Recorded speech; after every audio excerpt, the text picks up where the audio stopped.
I'm going to be talking about the contextual and developmental issues that are a part of our college students' lives. And the problems faced by them are very familiar to all of us. Jim and Scott have alluded to them. Issues around alcohol and drug consumption and sexual behavior, dishonesty, and also problems with authority figures. And the struggles change from one generation to the other depending on the social climate of the time. So maybe as I talk, we can begin to understand a little bit about why some of these things are existing today. And I want to acknowledge that we are blessed to have several exceptional members of Generation Y here today who are staff members. And for those of you who are here, I would hope that you would not experience this as a bashing of your generation, but rather as an opportunity to really help to understand where your generation is coming from so that we can enter into relationships that balance wise counsel with grace and with empathy. So I'm going to begin with some developmental issues, and the first one I want to start with is physical development.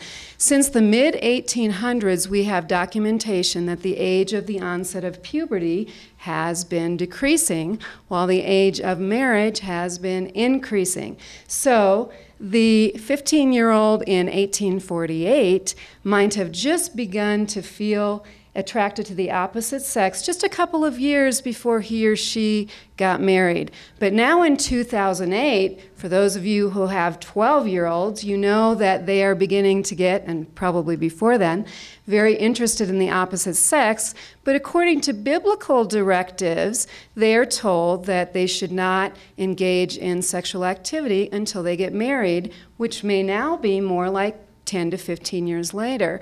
And this requirement to hold sexual desires at bay for a decade or more makes them particularly vulnerable to engaging in premarital sex. Furthermore, the accessibility and just having so much of the sexual images and other information that challenges holy living right in front of their face, that has increased while the availability of trusted parents and other adults and connection with them has decreased. There have been increasing numbers of parents who have entered the workforce over the last 20 years, and there have been an increasing number of single-parent families. And as that has happened, a lot of children have had less time to connect with their parents and to receive counsel regarding holy living. So consequently, intellectual and moral development, long known to be encouraged by meaningful dialogue between parents and their children, has suffered to some extent. And Christian parents are really now trying to help speak into the lives of their children, but the messages from other mediums around the students are really having a lot more influence than they used to have. Now, we've all faced temptations as we've grown up from messages in movies and television and so forth. But for those of you who are Generation Yers here today, you might be shocked to learn that my temptations came at school, extracurricular activities, maybe an occasional trip to a movie theater, and maybe listening to the television that was on one of 3 stations, and the broadcasting day ended at midnight. And so there was nothing going on between midnight and, say, 7 in the morning.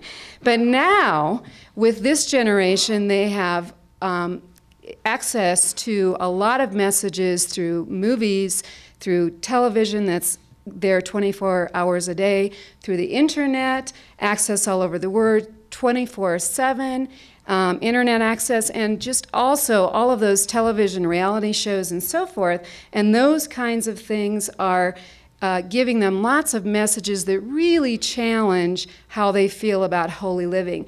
And of course, we're all seeing those things and hearing those things, and we are all potential victims of some of those deceitful voices. But the difference for the college students today is that they might not have had the opportunity to develop critical thinking skills prior to being consumers in our ever-expanding age of information. So when we are interacting with students, we need to really recognize the deceitful voices that are there and try to counteract those voices with the Word of God. Now, regarding another area of development, research has shown that healthy attachment to caregivers encourages individuation of college students and really helps their social and emotional development. And the three key components of parenting that help that along are connection, psychological autonomy, and regulation. But unfortunately, the disruptions in the parent-child relationship that I talked about before have not allowed people to experience that connection, and also that has influenced their psychological autonomy and made it very difficult for them to have regulation from their parents. And so consequently, they also have not learned to accept respect for authority. Now, this all ties into what we call authoritative parenting. Some of you have probably heard that, and typically authoritative parenting is known to be the most effective style of parenting. It's based on setting limits and providing consequences for breaking those limits and also developing respect for authority. But authoritative parenting is hard, and it takes time. And evidence suggests that this generation of students it has been parented by many parents who, after working for long hours and coming home and being tired and lacking in energy, just simply have not had the time to enter into dialogues with their kids, and that they slipped into more of a permissive style of parenting. And to compensate for not being available to kids, often parents have slipped into one or more forms of overindulgence. And that overindulgence relates to the self-indulgence that Scott was just referring to a little bit earlier. And so recent research, the most recent research we have, has concluded that we now have a generation of students, present company excluded, who have more trouble living within limits, are more self-centered, more entitled, and more narcissistic than any previous generation of college students. And several current sociologists have surmised that YouTube, Facebook, MySpace just exacerbate this obsession with oneself and also provide many opportunities to demean authority figures. So we have to be able to acknowledge this pervasive attitude of entitlement and lack of respect for authority when we interact with our students and offer them opportunities to serve others, to be accountable to and responsible to other people so that they can develop Christ-like humility, which is one of the constructs of holy living. And finally, regarding the contextual issues that have affected Generation Y, there's been a shift in the age at which adolescents enter adulthood. Parents, teachers, all of us who have survived our young 20s know that there's a real-world experience that comes after college. And we know that some of our development is not going to happen until we have a dose of real life. There's something about having to be fully responsible for ourselves that pushes us along that developmental pathway. So the transition from college to career has long been known to be the time that closes the door on adolescence and opens the door on the adult life. But in the last 30 years, sociologists have documented a trend toward people in their 20s being at least partially dependent on their parents for longer periods of time. And this is what's called the prolongation of adolescence. Now, there are multiple causes for this trend. One is the overindulgent parent.